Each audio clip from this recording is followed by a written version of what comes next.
But I believe that by overwhelming majority in all the Americas, you and I, in the long run, and if it be necessary, you and I will act together to protect, to defend, by every means at our command.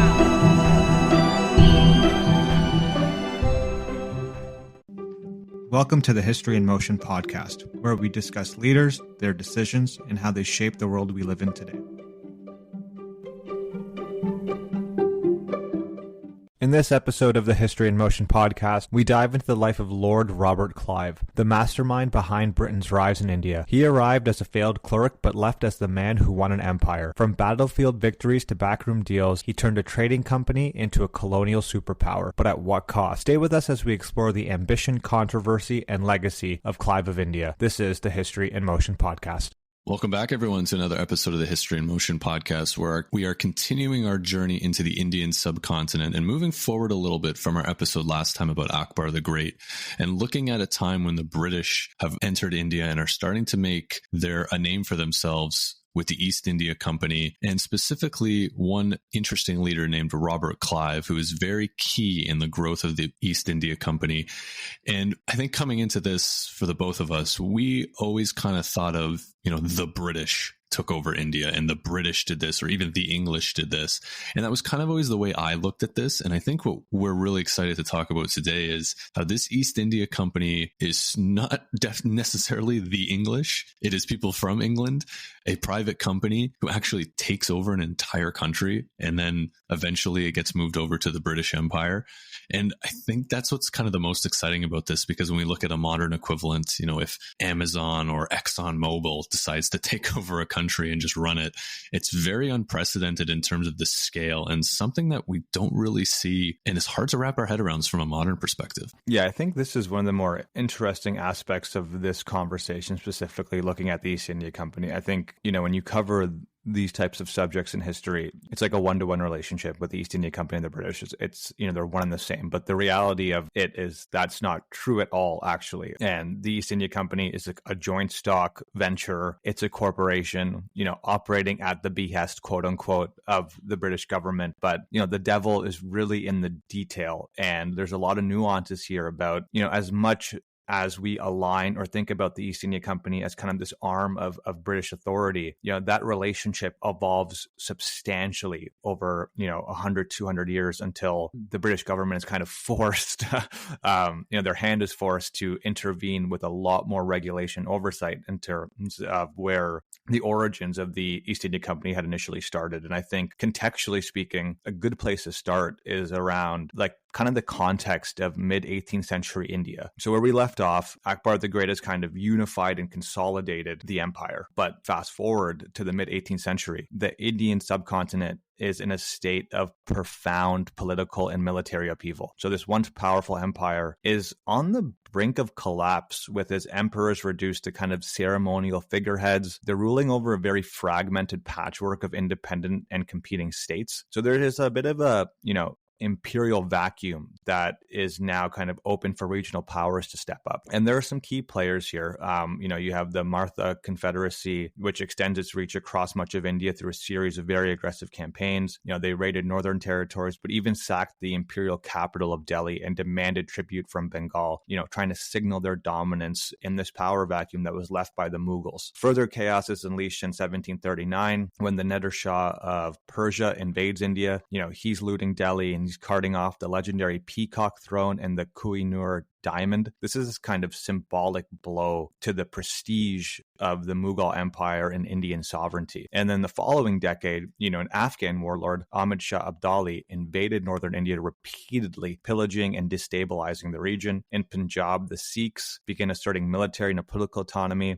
Near the Ganges Plains, the Jats are growing increasingly influential. And meanwhile, in Bengal, which is the wealthiest and most fertile province, it's under siege by the Nawab Khan spent just spent years devastating by the Martha raids, eventually, they're forced to surrender and pay a crippling tribute amounting to nearly 1/4 of Bengal's total revenue to secure peace. So like all in all, if we're looking at this holistic, if we take a step up, this era, represents a period of very sharp transition. You have the decline of authority of the Mughals giving way to this very fluid and violent struggle amongst emerging regional powers. And then you layer on top this additional complexity, with these internal dynamics, it's soon taken over by tides of global conflict. And this is where, the story gets very interesting. So during the same time period, Britain and France are engaged in the 7 Years' War. This is essentially a global imperial contest that extends into India. Both nations had established pretty powerful semi-sovereign trading corporations, the British East India Company and, the French equivalent, each with its own private armies. And these companies struck alliances with local rulers, not only to gain kind of these commercial footholds, but to,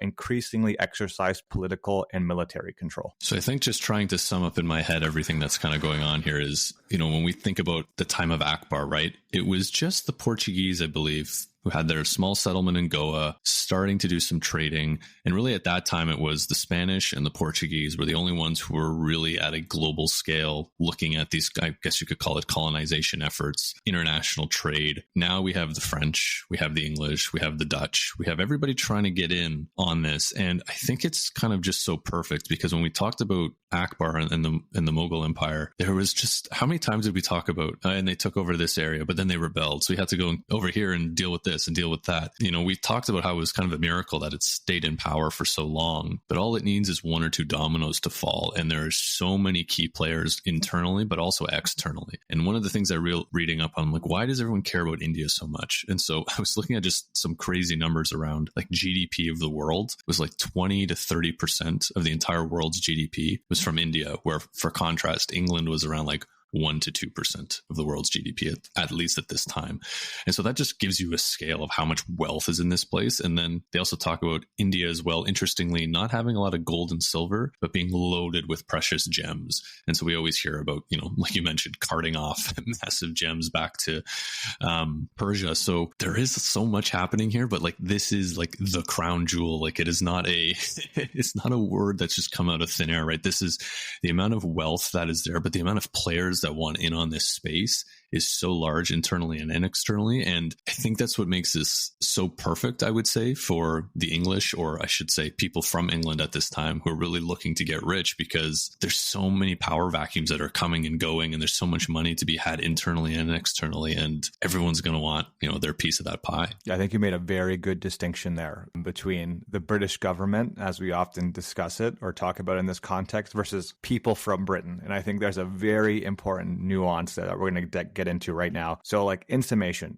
India is famed for its riches, its gems, its textile production, and then the wealth of Bengal. And when we're talking about colonial conquest, this is how I often looked at this kind of era of history. But I think to be a little bit more specific, I'd almost kind of correlate it to a corporate invasion on a grand scale. And here's a quote from one historian, that the British conquest of India was the supreme act of corporate violence in world history. And this is where the East India Company kind of comes into this theater. And before we talk about any particular people, we need to understand the institution that made it all possible. And this is the East India Company. And I really want to emphasize this. This wasn't a government, a military, or even a traditional empire. It was a private trading company that over the course of 2 centuries transformed into one of the most powerful and exploitative forces in world history. So to understand the East India Company is essential because it reveals how corporate ambition, when left unchecked, can reshape nations, rewrite borders, and devastate economies and the people's lives that are ultimately at stake here. And it's the story in many ways of how commerce became conquest, how profit justified plunder, and how a group of London merchants ended up ruling over millions. And that is essentially the,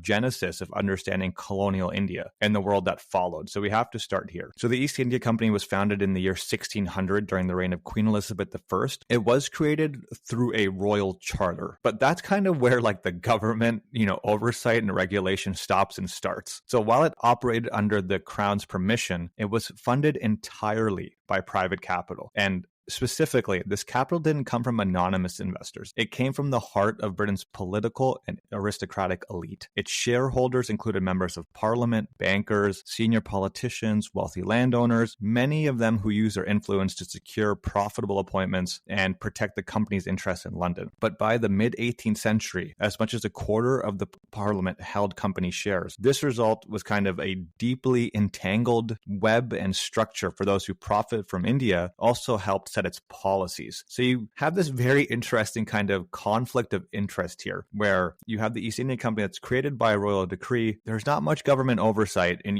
sometimes we hear the term operating at, arm's length of the government. I don't know how much that applies here. It might be 2 arm's lengths when we get into the history, but this fusion of commerce and politics made the company uniquely powerful and uniquely dangerous. So although it didn't just act with state permission, it helped shape British state policy, all while functioning as a private corporate entity. So company officials returned from India as newly rich nabobs. They would be able to buy estates, parliamentary seats, and further influence government. In many ways, the East India Company was an early prototype of this kind of military-industrial complex. It's a for-profit institution with public authority using military force to secure markets and revenues, and they're all kind of shielded in a good way for them by political connections at home. So at its origin, the company arrived in India not as a conqueror, but as a guest in the early 1600s. And this is when India was under the rule of the Mughal Empire. Then at its height, under emperors like Akbar the Great, it's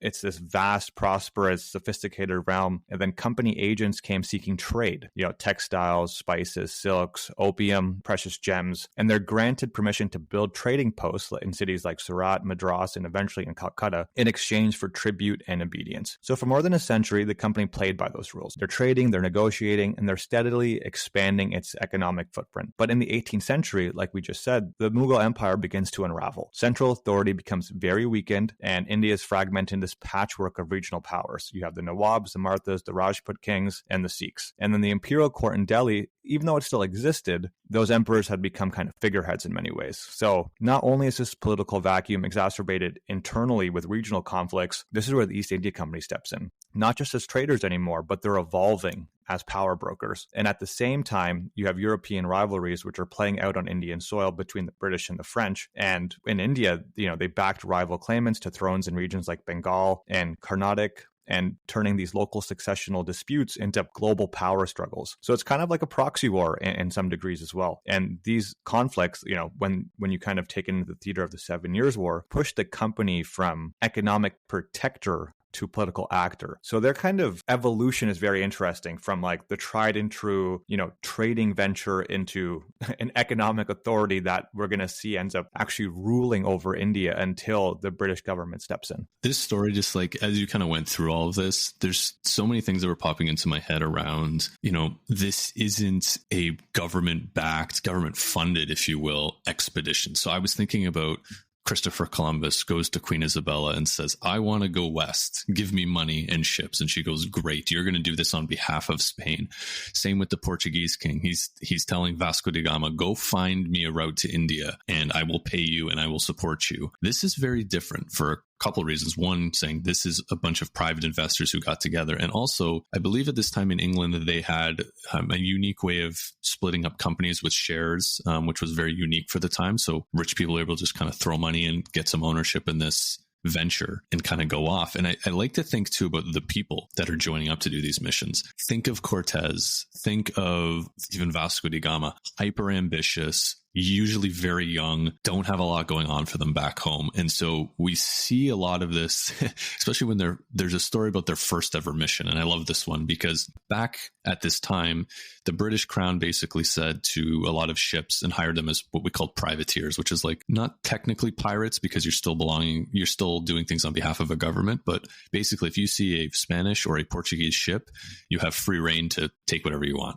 And it's basically just a way of getting private industry to kind of fight your wars in a sense for you. So the first actual mission is they're supposed to go to India by the East India Company, and they're hired, or they're technically privateers, and they're getting close to India and they see a Portuguese ship coming the other way. So what do? They raid it, rob it, and go back home. And that was the first mission of the East India Company, which I think is so interesting because it just gives a very good idea of the type of people that are going over to India. Hyper ambitious, pirate-like thinking, exploitative, I want to get rich, which is the whole point of all of this stuff, but much more at an individual level and a company level. Maybe not even so much a company level, really much on an individual level, much more than, I'm going to put the flag of Spain in, the middle of Mexico or on Cuba or anything like that. It's very, very different, which I think is, a key piece that kind of separates, what the Spanish and the Portuguese are doing versus what this company is actually trying to do in India. And it's interesting too, right? Like, I think if that's kind of the genesis point, how do we get to a point where this privateering, initiative ends up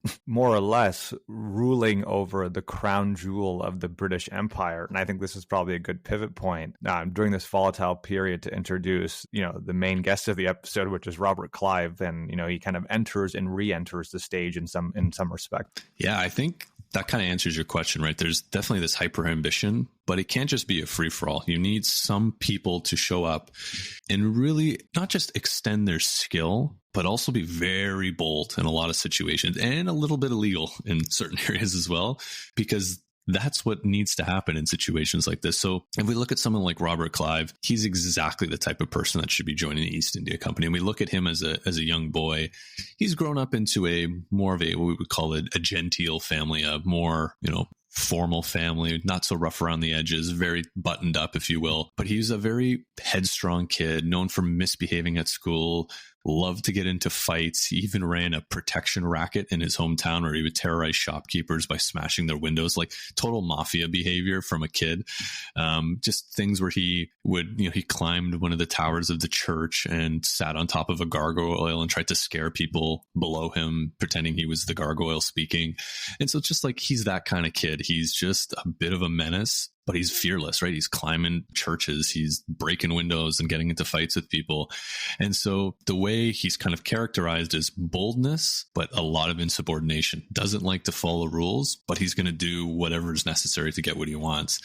And so this is a kind of guy who I think we've seen him a ton of times in history. Put them in the right spot, they can be very successful, but it's very easy for them to become unsuccessful. And I guess define success from a personal standpoint versus the greater good is, and also another thing. But when we see someone like this acting out, doing all these things, he was struggling with mental issues from a very young age, typically very hard depressive episodes. We even hear of stories of him as a very young man attempting suicide twice. One famous incident when he had just gotten to India, he was so depressed, he put a pistol to his head and it misfired, and he reportedly burst out, "Surely I am reserved for something great."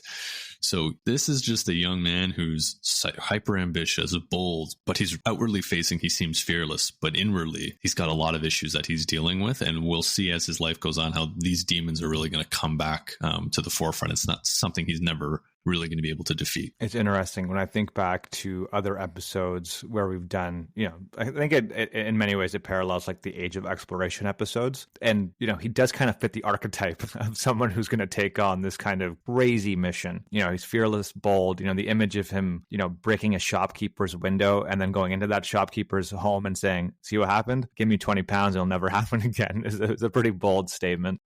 Yeah, and the thing for him is this is exactly the type of person the East India Company is looking for. And so the thing with the East India Company is they want kids, basically, people who are young, 16, 17, 18 years old is the typical range, even younger than 16 in some cases. And it's typically this is an opportunity to go get rich. But according to a few historians that we've seen in the research here, 2/3 roughly of these kids essentially die in the first few years. Disease, war, some sort of violent struggle. It's not a glamorous or glorious thing unless you can be one of the few people who actually survives and can get to the top of this company ladder. You can do very, very well for yourself. So that's what Robert Clive's looking to do. So he's 18. His family secured him a low-level post, which is essentially called a factor or writer, which is basically a clerk of some type, dealing with pushing papers kind of all day, just getting things organized. And so he basically claimed, he was a little more than a glorified assistant, tallying accounts, inspecting goods, and he was bored. That is kind of the way he describes it. Spent long hours in the governor's library, self-educating, getting into a little bit of trouble, but he's looking for a taste of something new, and that works out very well for him in the sense that he gets his first taste of war right around the time he turns 20. And so there's the War of Austrian Succession, which again becomes essentially this global war with all these proxies. Long story short, the French and the British are in India. So guess what? They're going to fight because that's what the French and British like to do at this point. And so the French attack the British, and he's actually taken prisoner, Robert Clive. And so this is kind of how he starts. He's in his first battle. He's captured and he's taken prisoner by the French, but in kind of classic Robert Clive fashion, he finds a way to escape. So the story goes, the guards were kind of not really at their post, or kind of, a bit more lax. And he and a few others disguised themselves in local dress, fled the city, and trekked 50 miles to the safety of the British-held Fort St. David. So, it's, again, a little bit of this boldness, a little bit of, he's so young and he's going through all of this. And so he comes back, and instead of going back to being a civil servant, he actually enlists in the company military, which is actually kind of a demotion in kind of the eyes of many at the time. But he realizes that he kind of likes this conflict, this excitement. This is who he is, as we can see from a young man. And so right away, he's into his military career. And this is going to not just transform his life, not just transform the company. It's going to transform the future of India and really the world just by this one, simple choice. And this is where kind of the stage is set, right, for that conquest of Bengal and furthermore India. And it kind of unfolds through, these series of turning points in the 1750s.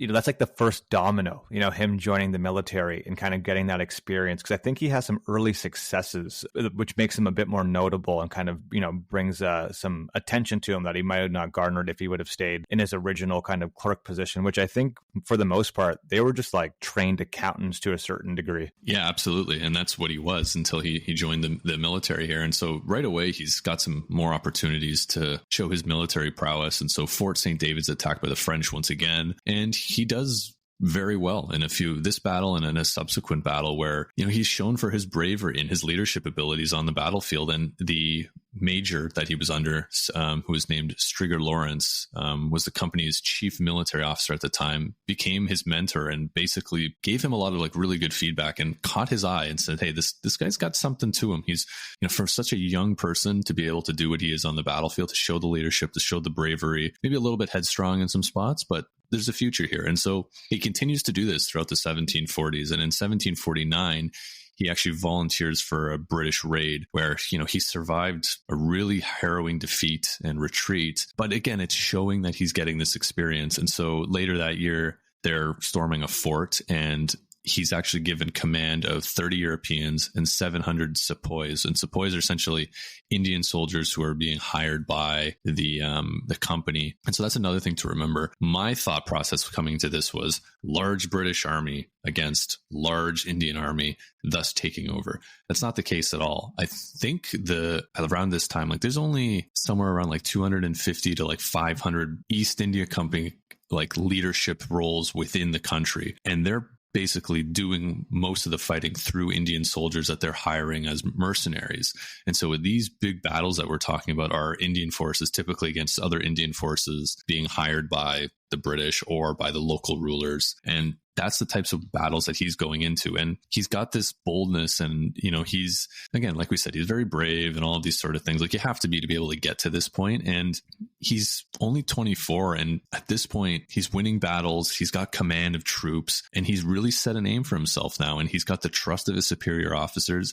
And we're just going to see this start to snowball as he's given more responsibility. He keeps doing well and really starts to grow and become one of the supreme military commanders in the region and starting to make a few names for himself back home as well. And I think this is kind of like the crescendo, right? Up to this point where he's established himself and, the dominoes continue to fall, in his favor to a certain degree. And, this is kind of the turning point where the European powers, or at least like from that perspective, the British and, I should be very explicit here, the East India Company, not necessarily the British, are able to kind of craft a very strong foothold within the region through these military campaigns, and it's really setting the stage for what's about to happen next, which is, kind of the East India Company becoming the de facto rulers of an entire subcontinent.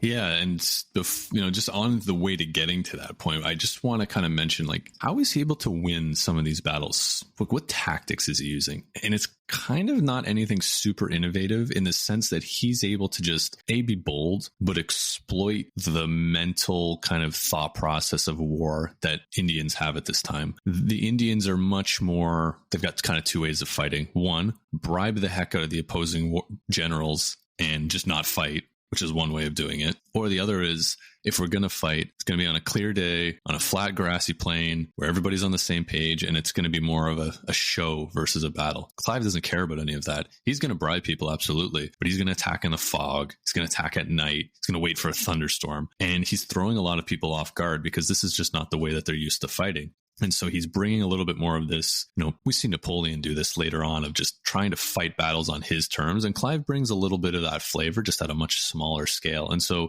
he uses those skills during a siege around this time against the French and their Indian allies. And he wins this battle, and he's, outnumbered. It takes place over 53 days. But the most important thing is, the Prime Minister in London, William Pitt the Elder, knows now who Robert Clive is and hails him as a heaven-born general, despite his lack of formal training he's exhibited in this ingenious war. And that's enough to kind of start putting him into a different echelon. He's got people back home talking about him, and he's got a lot of more street cred, I guess, in India as well, where people are starting to recognize who he is. So with all that happening, he actually decides to return to England. So before he does that, he gets married and in India, and then returns back home, really celebrated as a war hero. So he's still in his late 20s. This is where he gets the new moniker Clive of India, because he's won these battles in India, but he's also brought back a lot of money, and we'll get into how some of that's happening in a bit. But he's able to buy an estate. He briefly spends some time as an MP because, the company and government are starting to get connected now. And it's pretty brief, but then he comes back to India, and that's where we're going to get into, okay, now he's back and he's got the credibility. He's going to get more responsibilities, and the company is going to go from smaller scale areas to, taking over entire regions, and then eventually the whole country. I think this is an interesting turning point, right? So his first arrival, 1744 as a junior clerk, he kind of just runs through the ranks and makes a name for himself. And then his second return, and I don't think he's gone for too long. It's a couple of years, and he comes back in 1755. And I think he's given the title of deputy governor of Fort St. David, which is a company post in southern India. And this kind of return, kind of marks his rise to being a, major political and military influence. And then this is within 2 years, he kind of really just takes on that kind of role. And this is where the East India Company really starts to change things. And it's really full pedal to the metal at this point. Within 2 years, he leads the recapture of Calcutta. And there's a series of major battles that are undergone with his oversight. And, this is where the East India Company really becomes that kind of powerful, all supreme ruler that we did a bit of foreshadowing on at the onset of the episode. Definitely. And so there's a few things that happen here. So you mentioned Calcutta, right? So he's actually, again, and this is a story we're going to continue to see with India, the Nawab of Bengal. So Nawab basically being ruler, lord, whatever you want to call it, rebels and attacks the British trading post in Calcutta, not happy with certain things. And actually there's this incident called the Black Hole of Calcutta. So at this time, after the battle, the story goes that some British soldiers were taken by the Nawab soldiers and essentially just put in essentially a dungeon, but like it's less than standing room only. They've stuffed people into this room and then left them there for about a day and then opened it up. And the numbers vary, but half the people that went in came out alive. The rest were dead. And so this was a big stain on, we need to do something about this. And so Clive is able to kind of get some revenge over this. But again, one of the things he does is he launches a surprise attack, boldly marching into enemy forces where he's vastly outnumbered, but he does it by surprise. Can hit, can come in, do those smash and grab sort of attacks and just throw the enemy into disarray. And so it wasn't a clear tactical victory, but it was just so unnerving because they just couldn't kind of wrap their head around what they were dealing with. And so they signed a treaty, and now the Nawab restores privileges, compensates them for their loss, and allows the British to fortify Calcutta. And so you might be asking, how the heck does the company continue to grow within India? And it's stuff like this. They win small battles. They get the local rulers to essentially panic and sign these treaties, giving them a little bit here, a little bit there. And what's also interesting at this time is previously the British would show up into India with loads of gold, trade it for a variety of things, use it to fight their wars, and then take stuff back and really run it like a business. But now what's happening is they can show up empty because there are so many rich bankers in India who are signing loans left, right, and center to the company because they know they're going to get paid back. And there are some very, very rich families. And so, like we've talked about in every episode about any sort of colonization, there's a lot of local people who do very, very well for themselves when these European powers show up. It's not just all Indians are suffering here. There's some people who are doing very, very well, and some people are seeing this as a great business opportunity. And that's what kicks into the Battle of Plassey. So the story of all of this is there are the Mir Jafars, who are these rich, basically people who are going to start bankrolling a lot of what Clive does. And they're not happy with the Nawab of Bengal, essentially want him gone.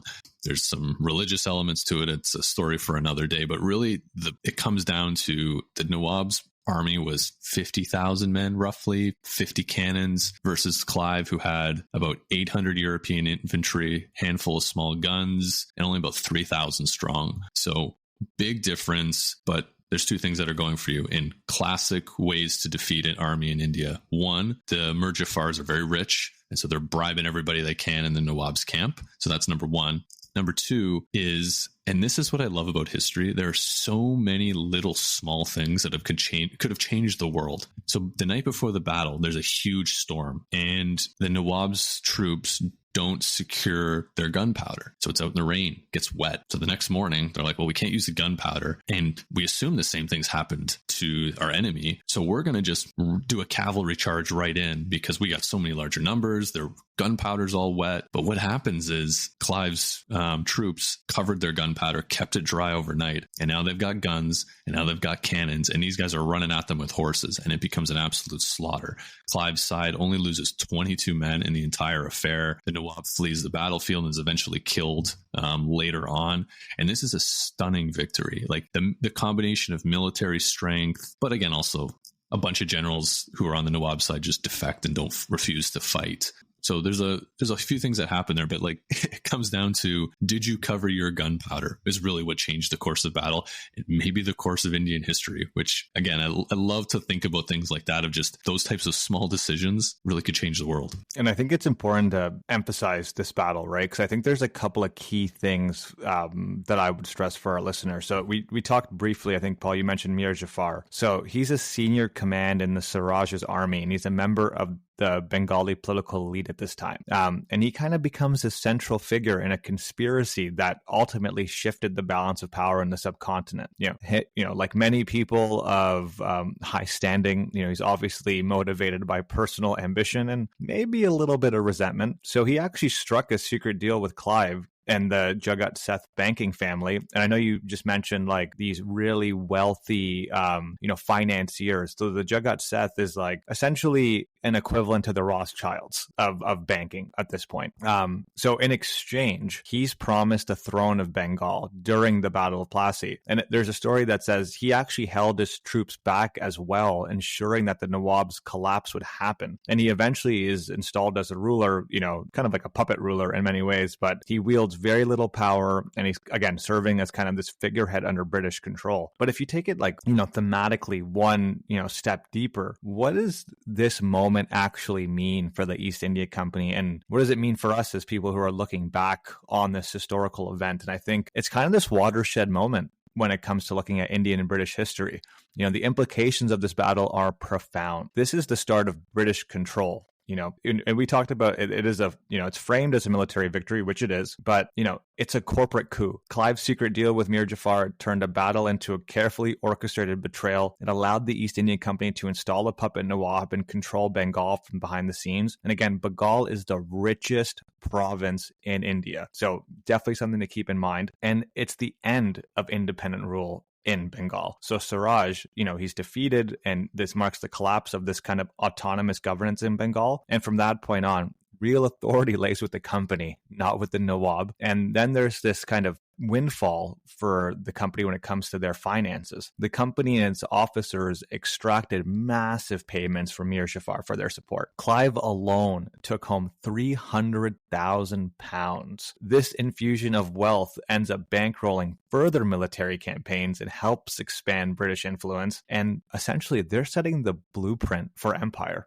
at this point because of this battle. So it's, this is why I love history, because like we can take this one battle and we can kind of extrapolate to some degree what this actually means for the things that are going to happen, years or a decade from now that we're going to be analyzing. And just to put some context to those numbers, £300,000 sounds like a lot. The company is paid somewhere between £1 million, £2 million, £3 million, depending on who you're looking at. And then Clive also gets an estate that yields about £30,000 a year, which seems like a good salary. Well, let's talk about this. Is the 1750s, 1760s. The exchange rate, or not the exchange rate, the inflation rate is 289 times. So we're talking about that 30,000 a year is about £8.5 million in today's world. So we're talking like close to £1 billion in today's dollars transferred here from the company and into Clive's personal pockets. And at some point throughout this time, Clive goes from being a wealthy guy to one of the richest, if not the richest person in all of Europe. Just to give you an idea of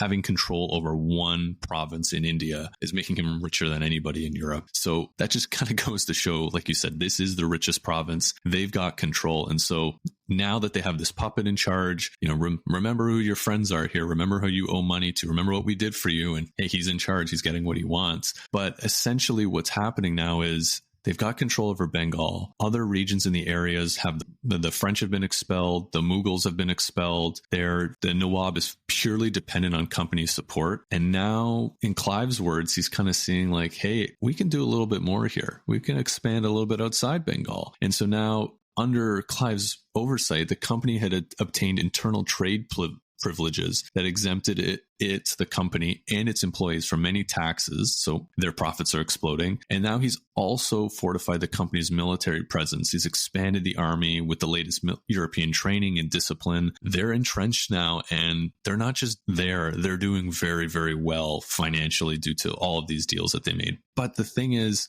he did all of this, but you'd think he'd have to call home and be like, excuse me, Mr. Prime Minister, I'm going to make all these deals and I'm going to do all of these things. There is a bit of a legal haziness here that this is kind of an illegal act. Like you can't just take over a province in a foreign country without permission from your government. But as we'll see, that is a bit of a legal gray area. But at the end of the day, the theme is the company now runs Bengal. Clive is obscenely rich. The company is obscenely rich. Mir Jafar is in power now, but he is very much a puppet. And now it is just going to start to snowball further and further as the company expands their power within the Indian subcontinent. Legal haziness is a great term for it.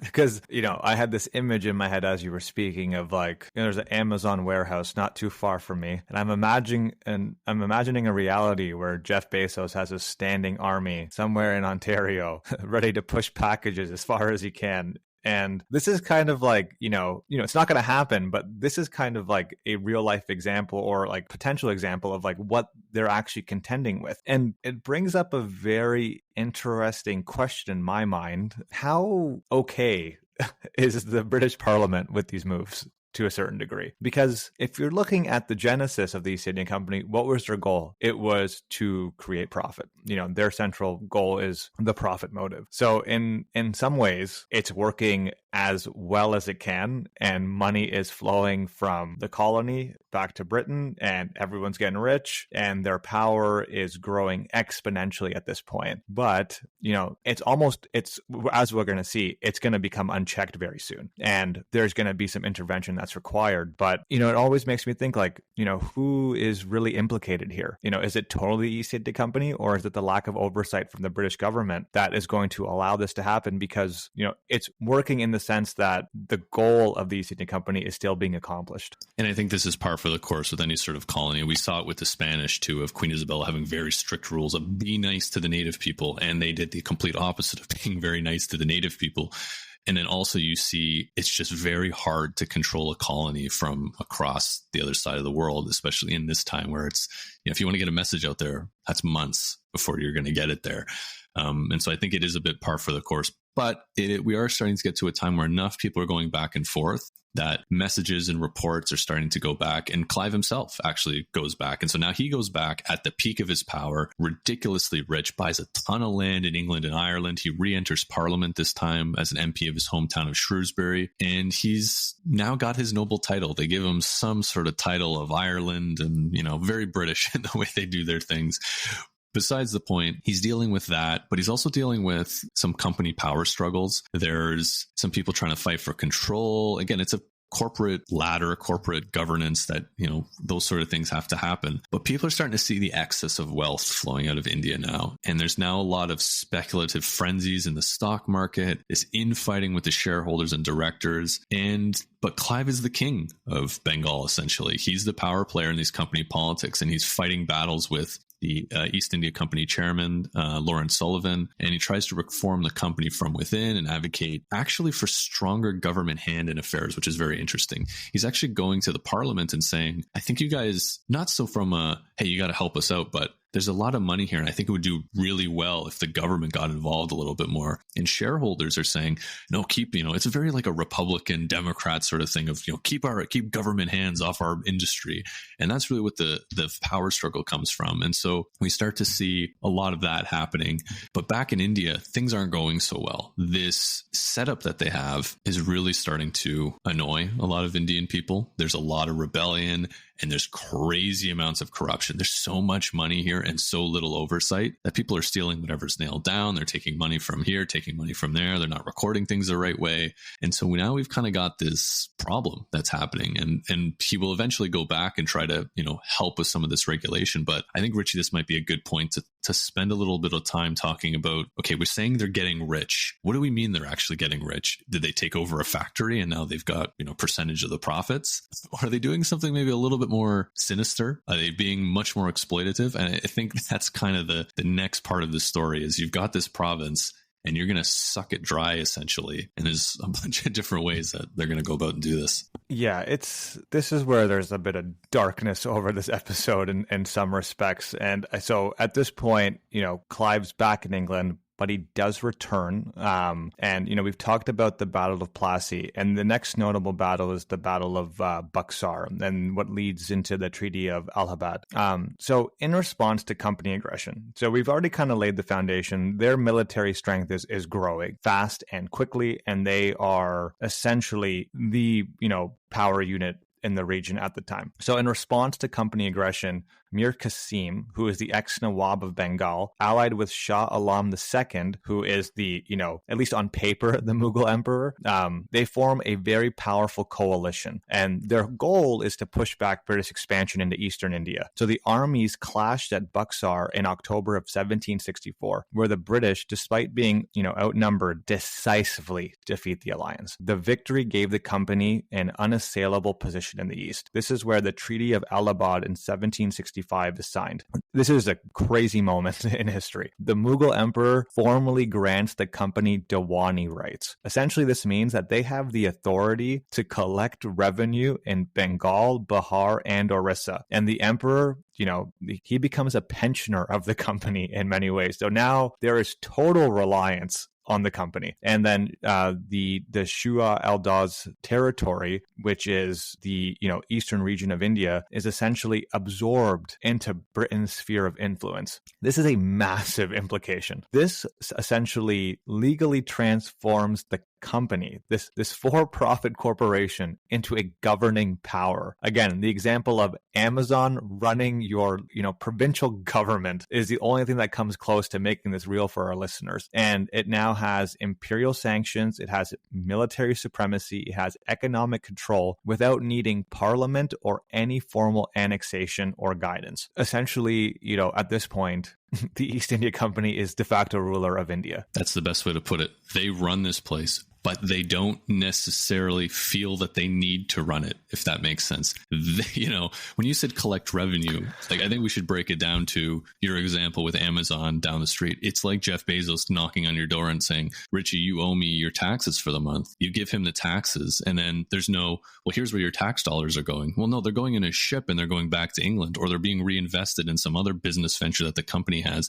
This is essentially just, I think, William Dalrymple historian of the time, says it very well. He calls Clive an asset stripper. And that's really what he does. They're stripping away all the assets of India, whether it's financial or basically anything that's not nailed down, and they're putting it into this larger company apparatus. And so there's a quote from Clive where he says, since the acquisition of the Diwani, which is the ability to collect revenue, the power formerly belonging to the Nawab is totally vested in the East India Company. Nothing remains to him but the name and shadow of authority. This shadow, it is indispensably necessary we should seem to venerate. So basically saying, he's there as a figurehead purely. All the power belongs with us. And they're bringing in roughly 850 million pounds in today's dollars per year from this region, and it's going to continue to grow. So, this really, like you said, it's redefined this East India Company, the de facto rulers. But when Clive returns, he does spend some time trying to reform the company a little bit. He knows it's full of corrupt politicians. He formalizes things a bit,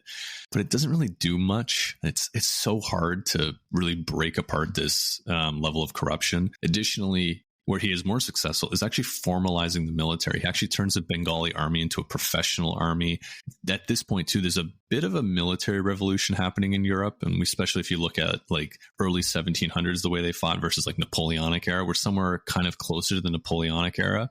And so this is huge because this is going to give the Bengali army a little bit of an edge technologically over the rest of India. And so now we're getting to a point where maybe it was a bit more even and there was bribes and tactic changes. Now there's a technological advantage too, which is going to make it even easier to move forward. And so, kind of looking at what's happening next with Clive and his relationships with the Indian people, he's got really good relationships with the Jagat sets and their bankrolling of his campaign. He respects the Nawab to an extent, obviously, because he's the puppet. But typically, the common people are there for extraction purposes only.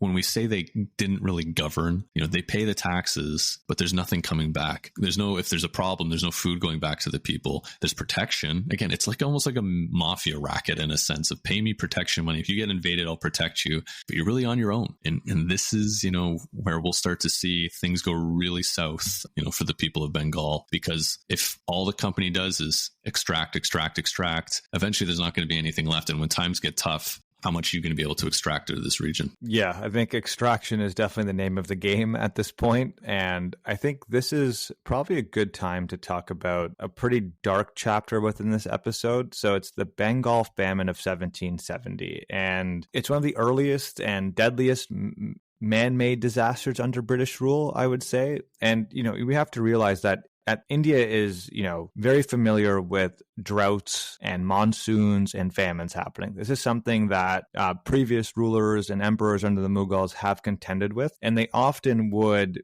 kind of augment this reality by decreasing taxes, having rice or grain stores so that they could actually feed the population. And I think this is the distinction between exploitation and governance in many ways. So it followed only a few years after the East India Company had secured Diwani rights. The immediate trigger was a series of monsoons and subsequent crop failures. Again, something that historically has happened in India before, but there were mechanisms in place to ensure that, mass famine didn't kind of cut through the entire population. But the natural drought alone can't kind of explain the scale of this tragedy. And the East India Company's policies definitely played a critical role in how deep the crisis actually hit. So there was still excessive taxation. Even as crops failed, the company demanded full land revenues from farmers. There was no suspension of taxes, no relief measures, and no reduction in their collection targets annually. Grain hoarding and profiteering. So company officials and local agents hoarded rice and grain to drive up prices. Many made fortunes while villagers starved. And export over relief was kind of the theme that ruled the day. The company continued to export rice and opium for trade, even during the height of the famine, instead of releasing stocks or halting shipments to aid the people that were suffering. And the human toll, and by the mid 1770s, it's estimated that up to 10 million people died, nearly 1/3 of Bengal's population. Entire villages are abandoned. Fields lay barren. The social fabric of rural Bengal is totally unraveled at this point. Corpses are lining the roadsides, and entire communities are wiped out. And how does the company respond? With chilling indifference. No major relief efforts were mounted. Some British officials even saw the famine as a form of market correction. One company administrator remarked that fewer people would mean less competition for food. A very grotesque justification in the face of mass death. But this is the profit motive. This is incentive-based decision making when you are trying to maximize your return on investment, essentially. And that is the operating model of the East India Company. But you could be asking yourself, what's happening in London? What do the British people and the government have to say about this time? Well, company shareholders are receiving record dividends during the famine. Profits from Bengal are still pouring in. It's fueling the wealth in Britain while Bengal is starving. And the famine didn't just highlight mismanagement to a certain degree. It exposed this kind of structural cruelty of corporate colonialism. And if we look back at it, what does this really tell us? The famine did shock some of people in Britain, and it contributed to the growing scrutiny at this point of the East India Company's governance. So we're going to see in the following decade, this is kind of like that watershed moment where Parliament begins to take steps to regulate their activities. But for Bengal, the damage is done. The famine has scarred generations. It's broke economic systems. And it, really does become this symbol, a very powerful symbol of the cost of imperial rule. Yeah, we always go back to that claim of anybody who's really starting out on these colonization efforts are these armed entrepreneurs. They are there to make a lot of money, and they've got guns or they've got swords, and they're going to do it in any way that they want. But you're right, this kind of just indifference, I think, is kind of the most just like, it's weird to also think of it of like, it's also just terrible business practice, because these are people working in, the massive textile industries. If they're dying and they can't have food, your company's not going to do very well, which never mind the awful humanitarian thing that you just created. It's just short-sighted stupidity at its finest. And thankfully, in a sense, there's kind of two big reactions. Like you mentioned, people in England are starting to see these record profits come in, but they're starting to dwindle, and they're starting to dwindle fast, because as Bengal starts to get back on track, a third of the population is dead. That's a third of your tax revenue, a third of your workers. Everything is starting to come down. And also, people are starting to see these people come back from India, and they're kind of like, ugh, look how rich this guy is. But we know how you got rich. You were exploiting a lot of people. You're corrupt. I don't really have a lot of respect for you. And that's Clive when he comes back. The stories of this, his victories on the battlefield are really starting to be overshadowed by this famine, which again is maybe a nice little mini silver lining in all of this, that people in England are very outraged by what they're hearing. But at the same time, part of it is there's a financial crisis happening. The East India Company is actually moving into essentially bankruptcy. And this is where we start to see the British government step in and actually bail them out,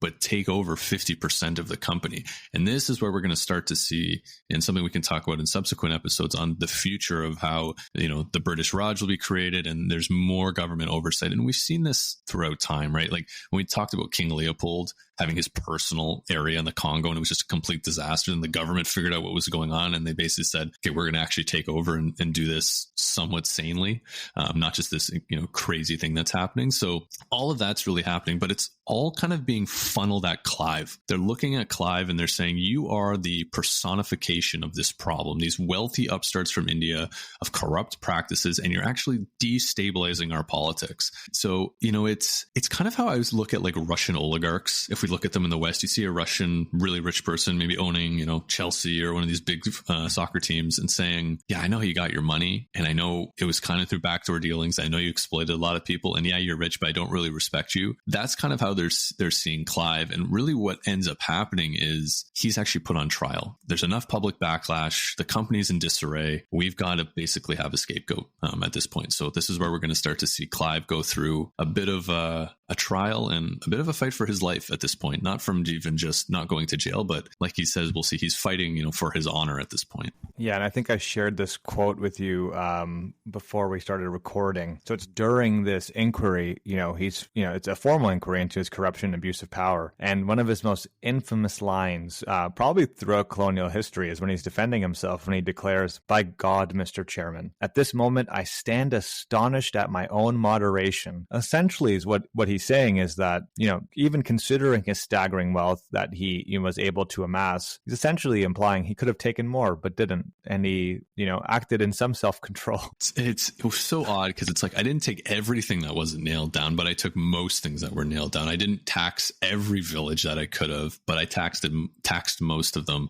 And yeah, it is a very odd way of saying it, but like, it's weird because, as many people have been raising the alarms, the company and politics are so intertwined with so many MPs having shares in this company. He got a lot of people really rich, and these are the people who are going to start judging him now. And so it really does seem like he's going to be found guilty just based on the backlash. But I'm sure there's some backroom dealings where he's got a lot of money, and there's a lot of money that can go, different ways, which would be weird if he was bribing people while he's on trial for corruption charges, which we don't really see that from historians. That's just kind of my thought process of like, why wouldn't he be doing that just based on everything we know about him? But he kind of says this quote at the end of his big speech saying, "Take my fortune, but save my honor." He's able to kind of start swaying opinion in the parliament at this point. And he's always been known for a really great speaker. He's known for someone who's really good at taking things from a grand scale and really being able to translate it into something that people can understand. And one of his contemporaries actually described the speech as saying it's one of the most eloquent he's ever heard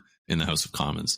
So just to give you an idea, like this speech is on, like it's a Churchillian level speech that he gives, and he's exonerated actually as a result. The motion fails with 95 votes to 155. So he's essentially a free man now. He's off those corruption charges, and we'll see in subsequent years the British government's still trying to find people to place blame to as time goes on, because Clive will find out very soon is no longer around. So this is, you would think he's able to walk away from this being like, great, okay, I'm off. I can just enjoy my money, retire nice and enjoy myself. But he is really seen as a pretty horrible and horrific person by a lot of the public. He's jeered at a lot when he's in the streets. People don't really respect him. There's even plays that are being created where there's characters who are clearly Clive, but named something else. And they're seen as these greedy, immoral characters who are just emblematic of this whole exploitative way of doing business by the company. There's pamphlets being thrown around basically showing him as a corrupt official.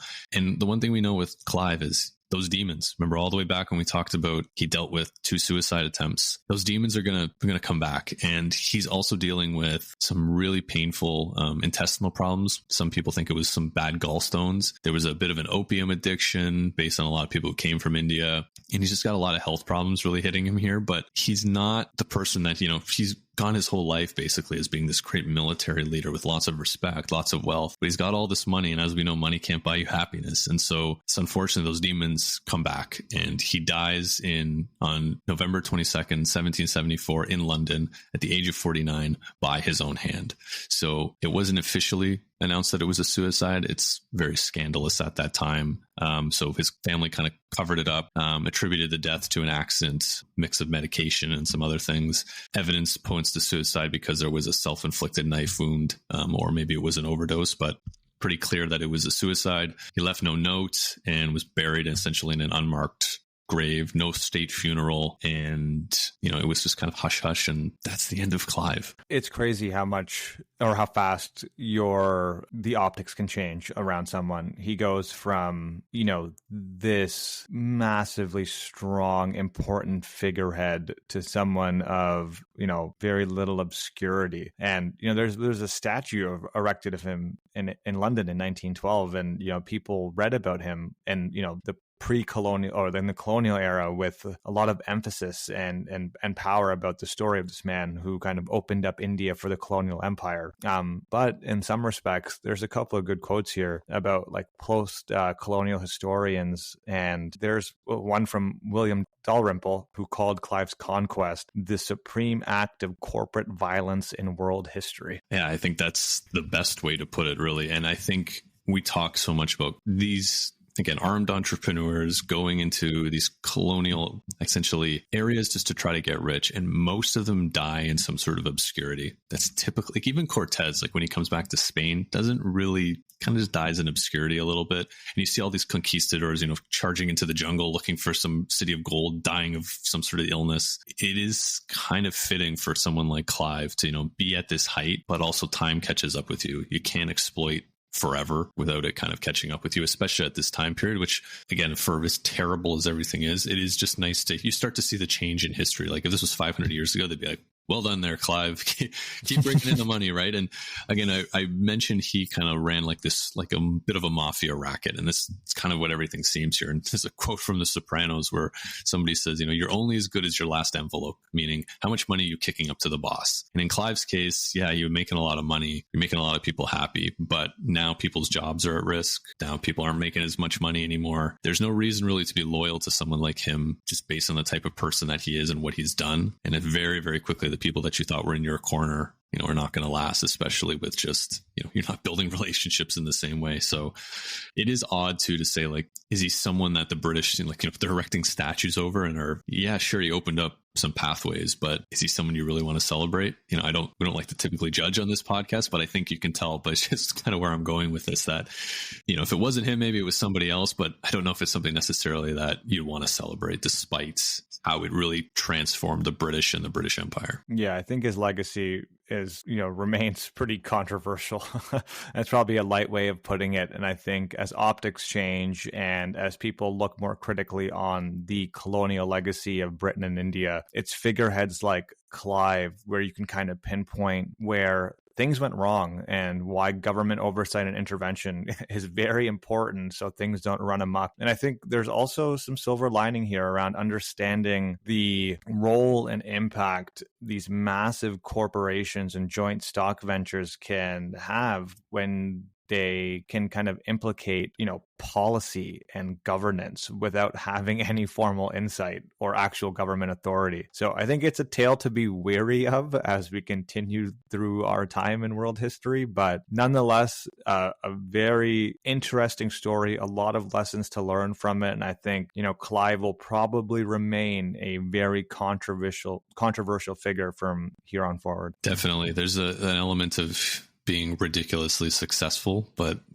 where do you outweigh the costs of, all the people that, suffered under his watch and, the reputation that it's done to the British long term. But I think, we still have to step away from this and thinking of Britain and the English were in India for a very long time, English people to an English company to the actual government.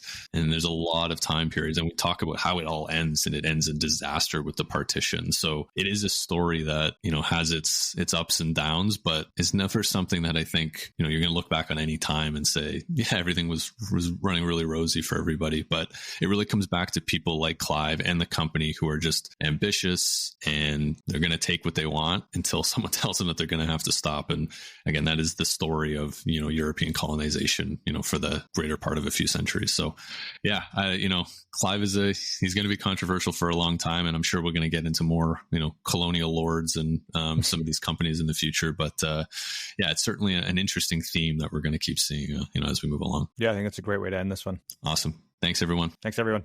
Thank you for listening to today's episode of the History in Motion podcast. If you enjoyed our journey through time, please subscribe, rate us, share the podcast with friends. Your support helps keep history alive. Until next time.